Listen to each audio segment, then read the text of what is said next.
Assalamualaikum warahmatullahi wabarakatuh. Salam sejahtera untuk kita semua. Perkenalkan, nama saya Beni Rahim, SPC MPC Psipolo, dosen tetap pada program studi psikologi, jurusan psikologi, Fakultas Kedokteran dan Ilmu Kesehatan, Universitas Jambi. Video ini merupakan bagian dari pernyataan diri dosen dalam unjuk kerja Tridharma Perguruan Tinggi atau PDD UKT-PT untuk sertifikasi dosen tahun 2026, khususnya pada aspek pengajaran. Statistika dasar merupakan mata kuliah wajib pada program studi psikologi yang dirancang untuk membekali mahasiswa dengan pemahaman konseptual dan keterampilan dasar dalam mengumpulkan, mengolah, menyajikan, menganalisa, serta menginterpretasikan data penelitian psikologi sebagai dasar pengambilan keputusan secara ilmiah. Mata kuliah ini memiliki bobot 2 SKS teori dan diselenggarakan selama 16 kali pertemuan yang terdiri dari 14 kali perkuliahan, 1 kali ujian tengah semester, dan 1 kali ujian akhir semester. Materi pada mata kuliah ini disusun secara bertahap, dimulai dari konsep dasar statistika dalam penelitian psikologi, populasi dan sampel, variabel penelitian, jenis data dan skala pengukuran, penyajian data, ukuran tendensi sentral, ukuran variasi, distribusi normal, pengantar psikometrika, hingga pengolahan data menggunakan perangkat lunak JASP, serta interpretasi hasil analisis statistika dalam penelitian psikologi. Capaian pembelajaran mata kuliah ini diarahkan agar mahasiswa mampu memahami konsep dasar statistika, menyajikan data statistika deskriptif, menggunakan perangkat lunak statistika dalam pengolahan data, menginterpretasikan hasil analisis secara tepat, serta menyusun laporan hasil analisis data sesuai kaidah ilmiah dan etika akademik. Pembelajaran dilaksanakan dengan pendekatan student-centered learning melalui penerapan case method, diskusi interaktif, tanya jawab, latihan pemecahan masalah, penugasan berbasis analisis kasus, refleksi pembelajaran, serta didukung oleh pemanfaatan teknologi digital dan artificial intelligence sebagai media pembelajaran. Untuk mendukung proses belajar, saya menggunakan berbagai media pembelajaran berupa presentasi interaktif, video pembelajaran, learning management system yang dimiliki ilmsunja.ac.id, kuis interaktif, artikel ilmiah, serta contoh-contoh kasus penelitian psikologi yang kontekstual sehingga mahasiswa dapat menghubungkan konsep statistika dengan praktik penelitian. Evaluasi pembelajaran dilakukan melalui asesmen formatif dan asesmen sumatif. Asesmen formatif dilaksanakan secara berkelanjutan melalui kuis, diskusi, latihan, presentasi, dan pemberian umpan balik selama proses pembelajaran. Sementara itu, asesmen sumatif dilakukan melalui ujian tengah semester, ujian akhir semester, serta penugasan mini research report sebagai bentuk integrasi kemampuan mahasiswa dalam mengolah, melakukan analisa, melakukan interpretasi, dan melaporkan data hasil penelitian. Selanjutnya, Anda akan menyaksikan cuplikan proses pembelajaran saya bersama mahasiswa pada pertemuan ketiga yang membahas materi jenis data dan skala pengukuran.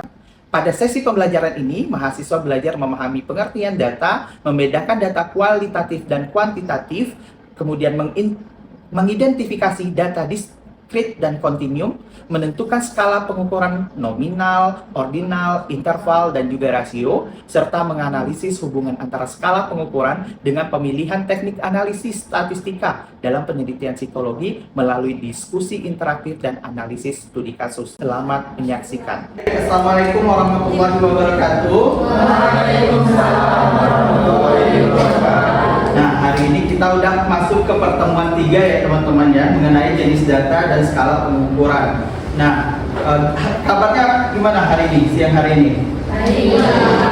Ngantuk atau gimana? Kalau ngantuk kita main dulu.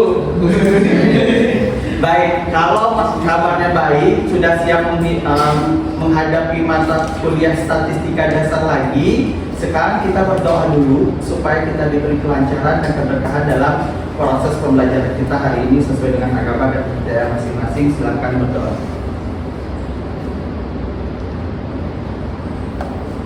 Oke, baik, selesai. Nah, di sini saya lihat full ya. Alhamdulillah siang hari semua full, berarti presensinya aman ya. Silakan dibuka handphonenya, silakan scan barcode yang ada di depan. Oke, silakan scan barcode yang ada di depan. Oke, sudah. Ini akan langsung muncul disiarkan. Berarti hari ini teman-teman hadir semua.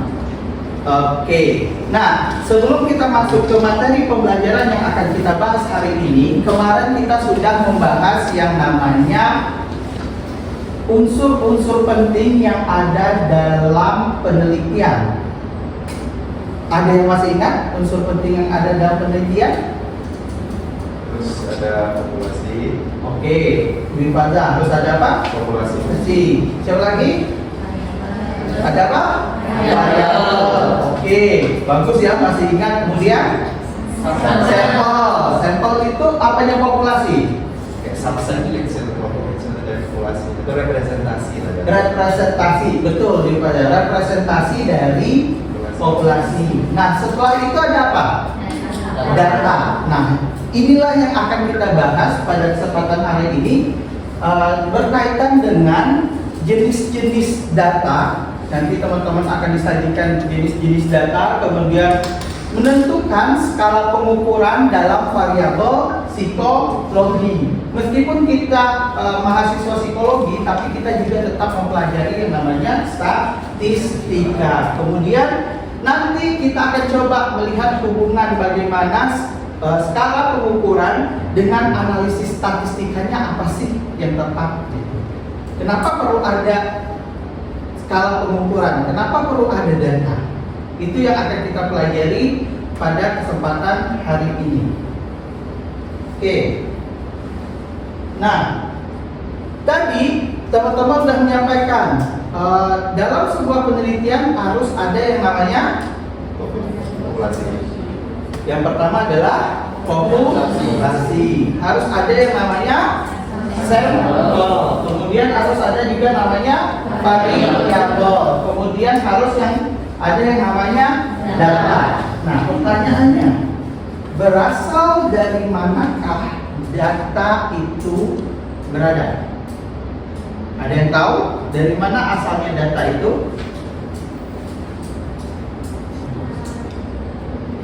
Minggu lalu sudah diminta untuk membaca artikel yang berhubungan dengan data.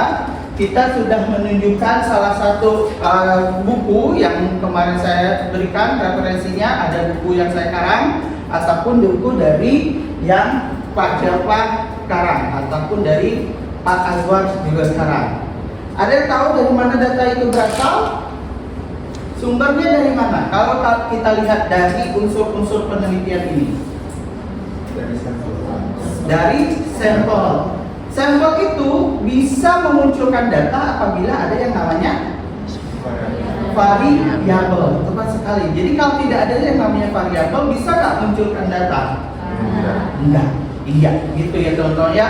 Nah, kenapa data itu bisa muncul? Ya, data itu berasal karena adanya sampel, karena adanya variabel. Nah, oleh sebab itu, untuk tahu data itu yang kayak gimana sih, kalau yang ada dalam pikiran teman-teman gimana? Bentuk data itu kayak gimana?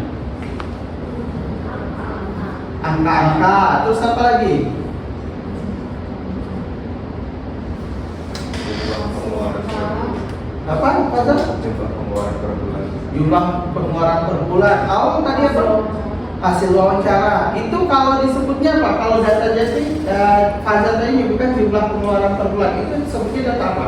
Data untuk ini yang atau data Data apa? Undang? Kuantitatif. Kalau awal tadi data apa? Kualitatif. Oke, wah keren kali kelas ini ya. Berarti kita sudah mulai membaca sesuai dengan instruksi yang diberikan minggu lalu ya. Belajar mandirinya berhasil ya. Oke. Nah, ini kita akan bahas pengertian data terlebih dahulu. Data itu sumbernya adalah dari hasil sebuah pengukuran ya, dari hasil sebuah pengukuran. Maka muncullah yang namanya data. Pengukuran itu perlu apa tadi?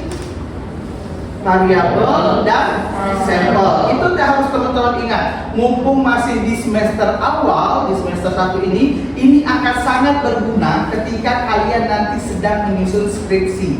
Jadi perlu diingat ya. Nah, suatu variabel yang dapat digunakan untuk menjawab pertanyaan penelitian, itulah yang disebut sebagai data. Nah, di sebelah kanannya ada warna hijau dan warna putih. Apakah ada yang salah dari tabel tersebut? Saya berikan waktu 2 menit untuk memikirkannya.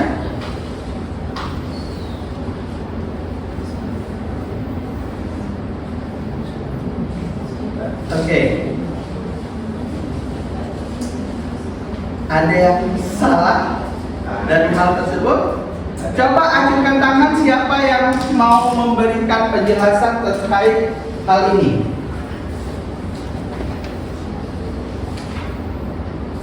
Yuk, siapa? Ada yang mau memberikan penjelasan? Tadi Fazal bilang ada yang salah. Di bagian mananya yang salah? Kalau di bagian laki-laki dengan 19 tahun itu seharusnya termasuk ke data, sedangkan jenis kelamin dan usia itu seharusnya dikawin variabel. Oke, terima kasih Fazal. Itu tepat sekali ya teman-teman yang berikan kita mampu menjawab bahwa kalau yang pertama itu betul, tingkat stres itu hasil bentuk datanya apa? Skor total. Skor total dari alat ukur yang kita pakai. Oke, kalau jenis kelamin itu jenisnya apa? Variabel.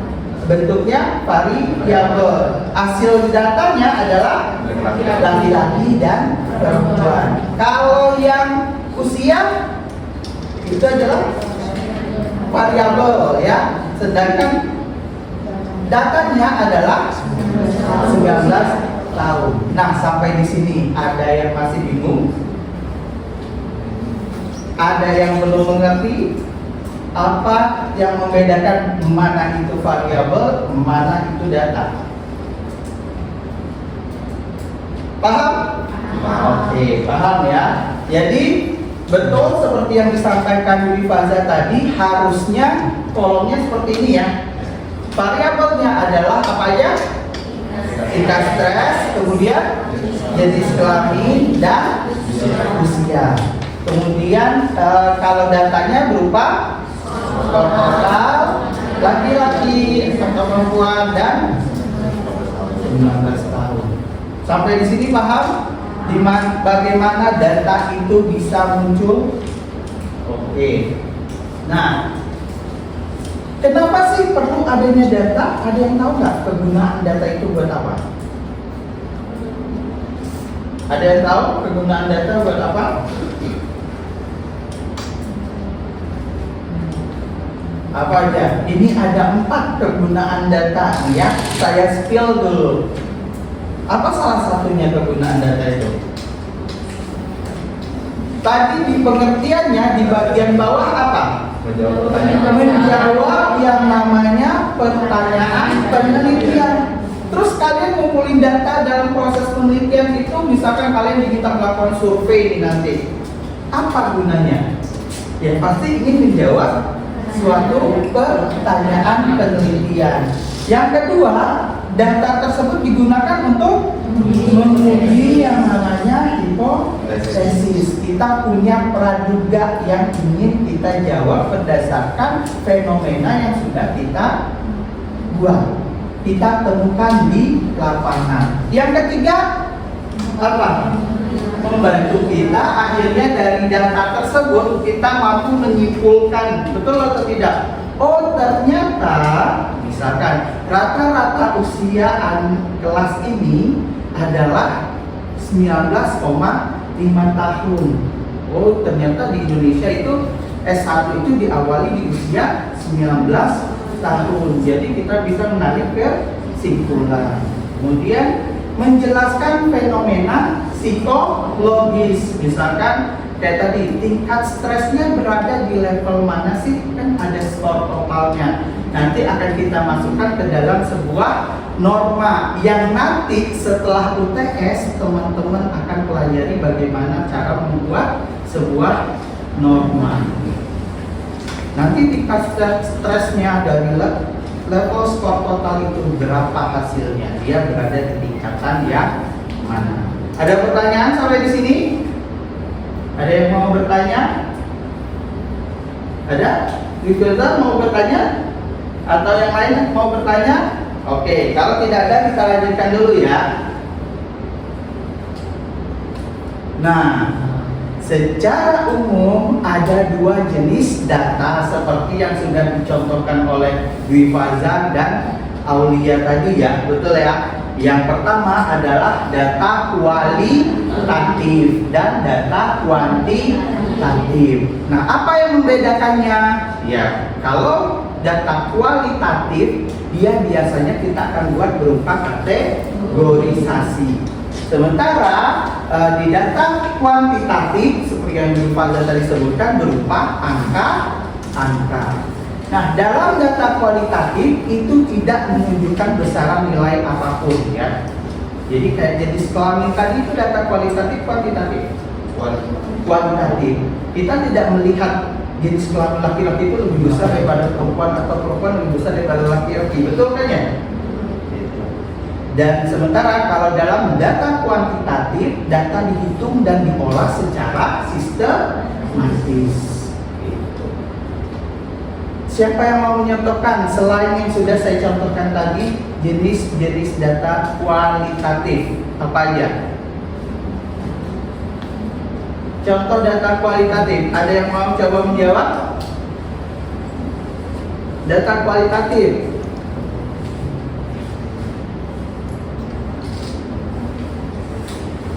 Apa gimana? Kalau misal dalam pengecekan medis itu contohnya kayak reaksi mata ketika disinari saya itu apakah ada reaktif atau tidak? Nah, betul. Itu juga datanya kan kualitatif karena cuma reaktif atau tidak, tapi kita tidak tahu seberapa lama kecuali diukur ya. Reaksinya ada timekeepernya, kemudian ada reaction time. Nah, itu datanya akan jadi data kuantitatif kalau ada reaction time-nya, gitu ya. Kalau kita lihat ada reaksi atau tidak, kan kita tidak melihat besarannya. Betul. Ada lagi? Boleh dibuka bukunya.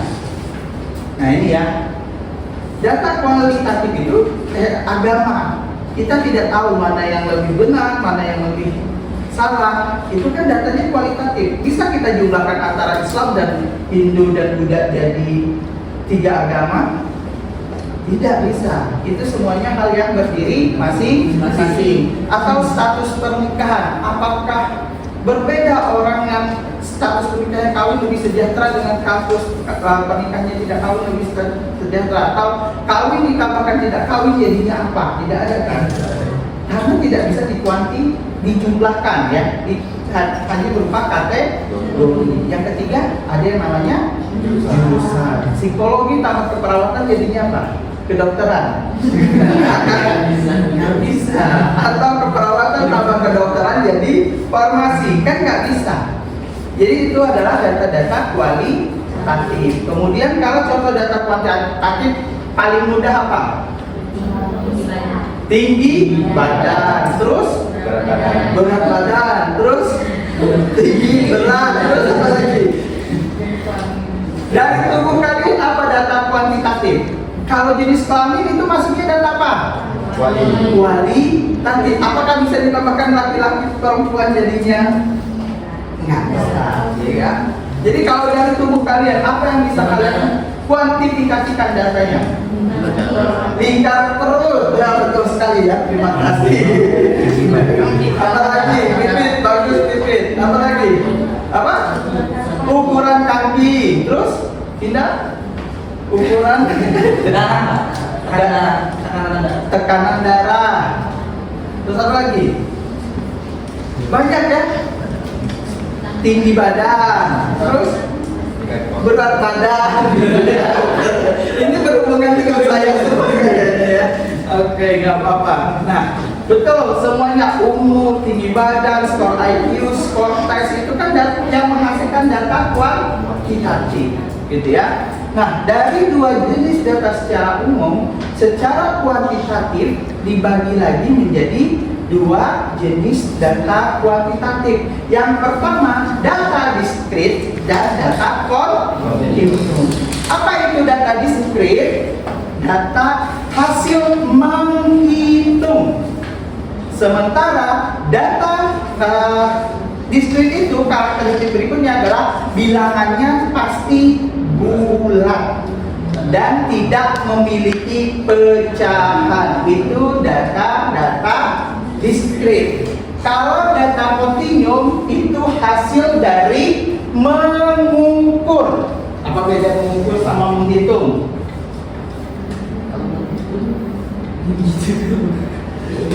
Nah, silakan cari PR ya, PR silakan ini teman-teman cari referensi untuk bahan bacaan tugas nanti minggu depan akan saya tanyakan. Kemudian dalam nilai kontinum dapat memiliki nilai pecahan. Mungkinkah kita mengukur berat itu selalu bulat hasilnya? Pasti ada komanya.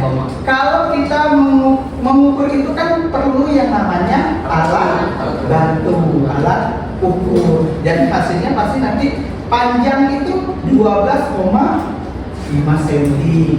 Jadi ada bilangan pecahannya. Contohnya apa? Ada yang mau memberikan contoh? Tinggi badan itu yang mana? Kontinum. Kalau terus satu lagi, sudah jelas ya tadi tinggi, berat, terus satu lagi. Lingkar perut. Kalau yang diskrit itu kontinum mudah sekali. Kalau yang diskrit apa? Data sensus apa? Berapa orang di daerah ini, di daerah Jambi berapa orang? Jumlah penduduk. Penduduknya. Mungkin nggak jumlah penduduk itu koma sekian? Oke, ada kan? Koma gitu ya. Nah itu ya. Itu. Apa lagi? Apa? Jumlah mahasiswa di kelas ini itu kan pastikan nggak mungkin jumlah mahasiswanya 42,5. Jadi 2,3. Siapa 0,3 itu? Kan? Nah itu jadi pertanyaan. Betul ya teman-teman ya. Jumlah anak, jumlah kendaraan, jumlah mahasiswa, kemudian data kontinum itu tadi tinggi badan, berat badan, waktu, IQ kan ada komanya semua ya. Nah itu yang dalam jenis data kuantitatif. Berikutnya apa? Nah latihan soal dulu. Ini silahkan dibuka barcode-nya, boleh di scan. Nanti ini ada kaput ya. Kita masih ada waktu banyak. Saya izin untuk memulai kaputnya. Silakan teman-teman dibuka kaputnya dengan kode 09827. Silakan dijawab pertanyaannya. Sini masih loading. Ada star ya kuisnya. Silakan join. Kodenya 09825. Coba kahot.it, kemudian kodenya 09825. Silakan dicoba teman-teman. Waktunya 2 menit. Bisa?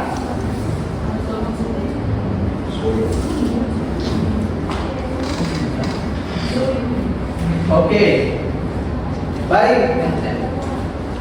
Sudah ya? Sudah selesai. Terima kasih teman-teman yang sudah mengisi kabutnya. Di situ ada beberapa pertanyaan terkait dengan jenis data tadi. Usia itu termasuk jenis data apa? Usia. Usia masuk data kontinum ya. Kalau jumlah orang diskrit. Oke, sudah paham ya sampai di sini ya. Ada pertanyaan? Baik. Kalau tidak ada pertanyaan, kita lanjut. Nah, ke skala pengukuran. Apa pentingnya skala pengukuran? Kenapa perlu ada skala pengukuran? Pernah baca artikel kan di situ disebutkan bahwa menggunakan alat ukur, betul? Nah, ada skala pengukuran. Berarti pasti itu ada gunanya kan? Berarti apa gunanya? Salah satunya adalah kita akan membantu nanti untuk menyajikan yang namanya data. Dari skala ini kita akan tahu datanya akan disajikan seperti apa. Betul? Nah, nanti akan digunakan untuk statistika deskriptif yang kita pelajari saat ini. Kemudian untuk uji statistika, apa yang akan kita gunakan sesuai dengan jenis data yang akan kita miliki, gitu ya.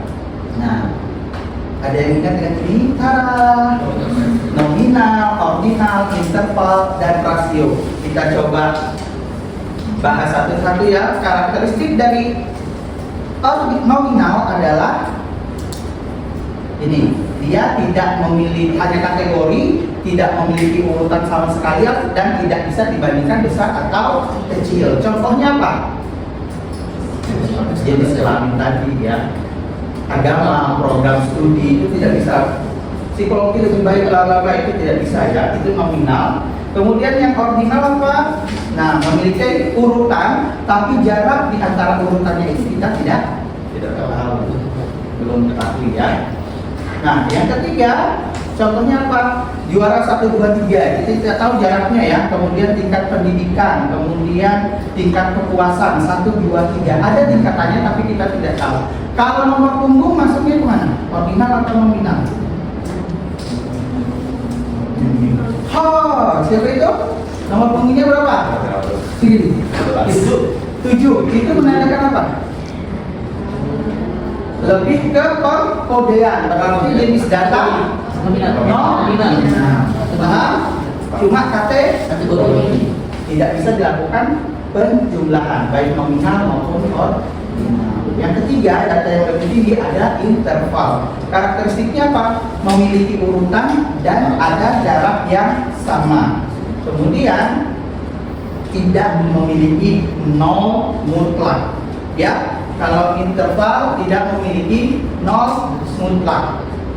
Oke, contohnya suhu dan skor. Nah, rasio.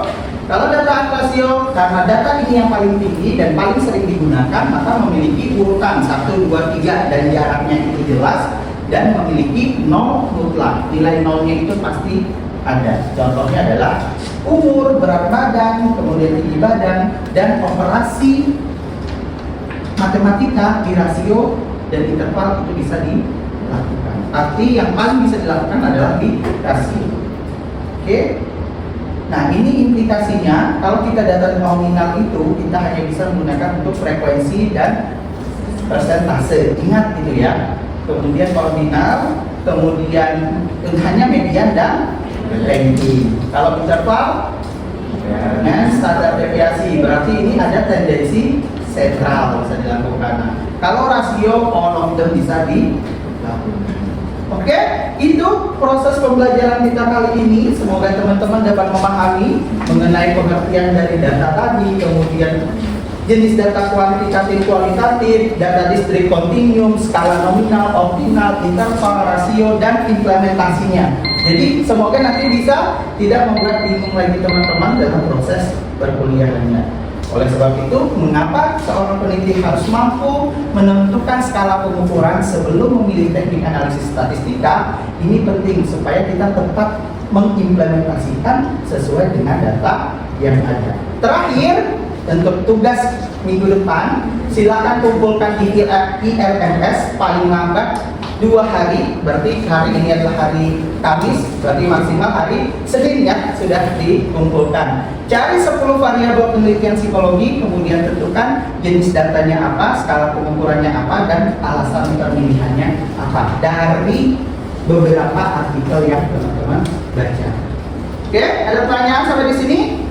Kalau tidak ada, saya ucapkan terima kasih. Saya akhiri. Assalamualaikum warahmatullahi wabarakatuh. Waalaikumsalam warahmatullahi wabarakatuh. Saya menyampaikan terima kasih kepada Kementerian Pendidikan Tinggi, Sains dan Teknologi, Panitia Penyelenggara Program Sertifikasi Dosen tahun 2026, Pimpinan Universitas Jambi, Fakultas Kedokteran dan Ilmu Kesehatan, Program Studi Psikologi, rekan-rekan dosen, tenaga kependidikan, serta seluruh mahasiswa yang telah memberikan dukungan dan berpartisipasi dalam proses pembelajaran ini. Demikian yang dapat saya sampaikan. Semoga video pembelajaran ini memberikan manfaat serta menjadi bagian dari upaya bersama dalam meningkatkan kualitas pembelajaran dan pendidikan di Indonesia. Terima kasih atas perhatiannya. Wassalamualaikum warahmatullahi wabarakatuh.